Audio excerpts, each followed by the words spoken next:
பிரசித்தி பெற்ற விஞ்ஞானியான Thomas Alva எடிசனின் பள்ளி பருவத்திலே ஒரு நாளில் ஸ்கூலில் இருந்து வரும்பொழுது ஆசிரியர் முத்திரையிடப்பட்ட ஒரு லெட்டரை அவரிடம் கொடுத்து விட்டிருந்தார். அந்த லெட்டரை எடிசனின் தாயிடம் கொண்டு கொடுத்தார். அவரது தாயார் நான்சி எடிசன் அதை வாசித்துவிட்டு அவரது கண்களில் கண்ணீர் வடிந்து கொண்டிருந்தது. அப்பொழுது எடிசன் அதில் என்ன எழுதியிருக்கிறது அம்மா என்று கேட்டார்.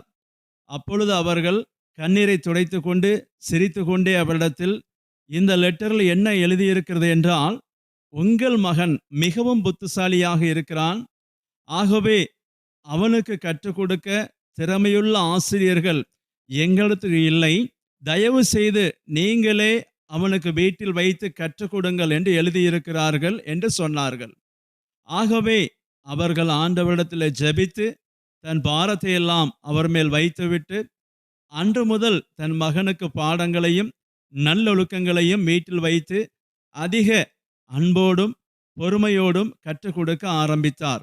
பின்பு அவர் உலக புகழ்பெற்ற விஞ்ஞானியாக மாறினார். Electrical bulb, gramophone, typing machine, telephone போன்ற இவரது கண்டுபிடிப்புகள் மனு குலத்திற்கு பேருதவியாய் இருந்திருக்கிறது. எடிசன் மிக உயர்ந்த விஞ்ஞானியாக திகழ்ந்த காலங்களில் அவரது தாயார் மரித்து விட்டார்கள். அவர் ஒரு நாளிலே தாயாரின் வீட்டிற்கு சென்று வீட்டை சுத்தம் செய்ய சொல்லி பழைய பொருட்கள் எல்லாம் அப்புறப்படுத்தி கொண்டிருந்தார்கள். அப்பொழுது ஒரு பழைய மேஜையில் அவரது தாயாரின் டைரி இருந்தது. அந்த டைரியில் ஒரு கவர் இருந்தது. அந்த கவரை பார்த்தவுடன் இது தான் முன்னால் படித்த பள்ளியிலிருந்து கொண்டு வந்த லெட்டர் தான் என்று புரிந்து கொண்டார். உடனே அதை திறந்து வாசித்தார். அதில் என்ன எழுதியிருந்தது என்றால், உங்கள் மகனுக்கு நாங்கள் என்ன சொல்லிக் கொடுத்தாலும் புரியவில்லை, புத்தி இல்லாதவனாய் காணப்படுகிறான், இவனுக்கு எங்களால் பாடம் கற்றுக் கொடுக்க முடியாது, ஆகவே உங்கள் மகனுக்கு நீங்களே கற்றுக் கொடுங்கள். இந்த லெட்டரை விஞ்ஞானி எடிசன் வாசித்துவிட்டு சில மணி நேரங்கள் தனது தியாகமுள்ள தாயாரை நினைத்து கண்ணீர் விட்டு அழுதார். அதன் பின்பு தனது டைரியில், Thomas Alva Edison was an adult child by a hero mother became the genius of the country என்று எழுதினார்.